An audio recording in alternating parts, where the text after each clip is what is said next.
नमस्ते नमस्ते। आज हामी नवदुर्गा गाउँपालिका वडा नम्बर 4 पश्चिम क्षेत्रीय हाइड्रो पावर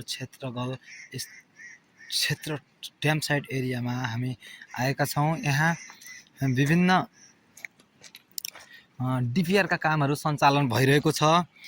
यो हामी अहिले पश्चिम क्षेत्र यसै विषयमा विभिन्न किसिमको विषयमा छलफल गर्नका लागि हामीसँग एकजना सर हुनुहुन्छ। सर, हजुरको शुभ नाम? मेरो नाम सुशील पाण्डे सर। हजुर नमस्कार सर। अब यहाँको के अरे पश्चिम क्षेत्रीय ड्याम साइडको एरिया यही हो सर? हजुर हजुर। काम कति भइराखेको छ अहिलेको अवस्थामा? अहिलेको ताजा अवस्थामा भन्नुपर्दा हाम्रो चाहिँ यो चाहिँ अहिले टेस्टिङको काम हुँदैछ। हजुर। जस्तो कि हाम्रो यहाँ कस्तो टाइपको रकहरू पाइन्छ, स्ट्राटाहरू कस्तो टाइपको पाइन्छ र यहाँको बियरिङ क्यापासिटी कति छ भन्ने कुरा हामीले त्यही टेस्ट गरिरहेछौँ। अहिले चाहिँ दुई तरिकाको टेस्ट भइरहेछ। अहिले चाहिँ यो हाम्रो बोरा राखेर दिनुहुन्छ, यो भनेको लोड टेस्ट भइरहेछ र हाम्रो यो अर्को भनेको ड्रिलिङको कामहरू चलिरहेछ।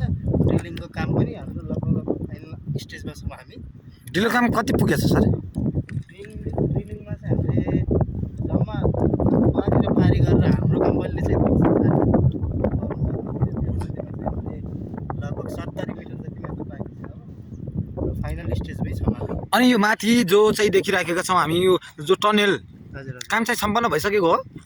टनेलको कामको बारेमा त खासै जानकारी भएन। त्यो टनेल त काम चाहिँ भइसकेको होला सायद। अनि चाहिँ यो के भन्नुभयो सर? यो हजुरको अलि यो चाहिँ हाम्रो ड्रिलिङ वर्क भइरहेछ। ड्रिलिङ भनेको चाहिँ हाम्रो चाहिँ तलबाट के रकहरू छ, चट्टानहरू के छ, तलको स्ट्राटाहरू के छ भनेर हामी चाहिँ त्यही चाहिँ झिकेर हेर्ने हो र त्यो स्याम्पल निकालेर हामीले स्याम्पल कहाँ जान्छ सर? स्याम्पल हाम्रो ल्याबमा जान्छ, एनएचपिसीकै ल्याबमा जान्छ होला सायद। इन्डिया जान्छ। अनि चाहिँ यो चाहिँ ड्रिलको चाहिँ स्याम्पल पनि इन्डिया नै जान्छ? ड्रिलिङको स्याम्पल हजुर। अब यो स्याम्पल कहिलेसम्म सम्पन्न हुन्छ सर? स्याम्पलको कामहरू हामीले एक्सपेक्ट गरिरहेछौँ 10-12 दिनमा चाहिँ सम्पन्न हुन्छ। अनि चाहिँ यहाँबाट एनएचपिसीलाई 10-12 दिनभित्र बुझाइसकेर अनि त्यहाँबाट स्याम्पलको रिपोर्ट कहिले लाग्छ? रिपोर्ट त खासै हाम्रो जानकारी हुँदैन। हजुर। अब डिपिआरको स्टेजमा छौँ हामीले। अहिले डिपिआर कोरिरहेको जस्तो अब के छ यसको स्थिति, अब हामीले चाहिँ पठाउने स्याम्पलको आधारमा इन्जिनियरले अब कस्तो टाइपको ड्याम कोर्ने भन्ने कुरा चाहिँ इन्जिनियरले। अनि ड्याम साइड बाँध्ने भनेको यहाँ माथिदेखि वारीदेखि पारि हो? हजुर हजुर। यो चाहिँ ड्याम भनेको लगभग 20 किलोमिटरकै क्षेत्रफल ओगट्ने छ। यो ड्यामले चाहिँ ठुलै ड्याम भयो।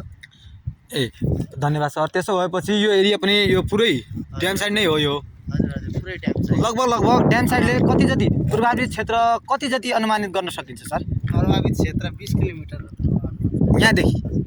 धन्यवाद सर। 20 किलोमिटर अगाडि टोटल गरेर एरिया चाहिँ 20 किलोमिटर ओगट्ने छ। अनि तपाईँलाई नेपाल सरकार र एनएचपिसीको चाहिँ सम्झौता भएको केही जानकारी होला? सम्झौताको त खासै जानकारी भएन।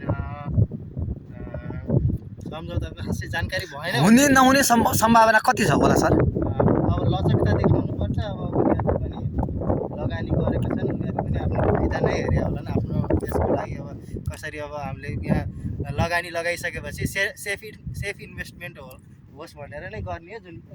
जुनै पनि लगानीकर्ताले। एनएचपिसी भनेको फेरि इन्डियाको एकदम एउटा ठुलो कम्पनी पनि हो। उनीहरूलाई चाहिँ अब सायद यहाँबाट निकालेको बिजुलीको रेटमा चाहिँ मिलाउन सक्छ कि नेपालले त्यसमा लचकता देखायो भने चाहिँ यो ड्यामको चाहिँ प्रोबेबिलिटी राम्रै छ भन्न सकिन्छ। अनि चाहिँ नेपाललाई के फाइदा होला सर पश्चिम क्षेत्रीय हाइड्रो पावर बन्दियो भने? पश्चिम क्षेत्रीय हाइड्रो पावर भन्दाखेरि चाहिँ हाम्रो चाहिँ मेन भनेको यहाँको ढुङ्गाडमा छ नि यो बाटोहरू चाहिँ बन्ने, यो एक्सेसहरू राम्रो हुन्छ सबै कुराहरूको।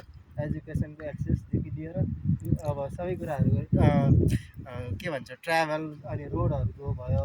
यहाँ टुरिज्मको हिसाबले पनि राम्रै होला। यहाँबाट विद्युत उत्पादन गरेर के अरे इन्डियाले लैजान्छ, यहाँ नेपालमै रहन्छ, केही बुझ्नु भएको छ?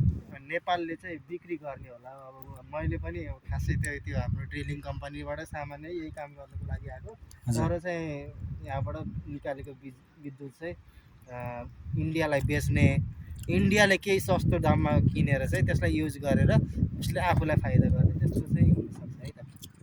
अरू चाहिँ अनि यहाँको स्थानीय बासिन्दालाई के सुविधा दिने किसिमको के जानकारी पाउनु भएको छ?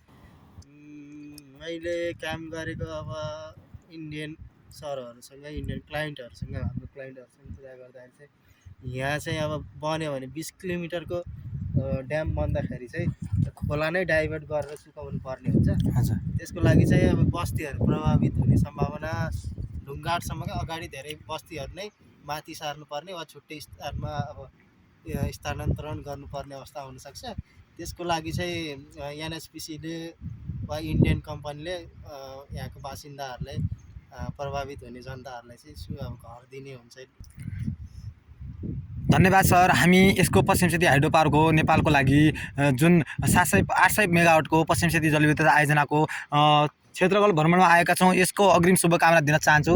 यसको लागि अब चाहिँ हामीले हुनुपर्छ भन्ने हो। नेपालको अब के अरे विकासको लागि पश्चिम सेती आयोजना पनि एउटा मूलधार भएको कारणले हुनुपर्ने हो। यसको विषयमा विशेष जानकारीका लागि या भनौँ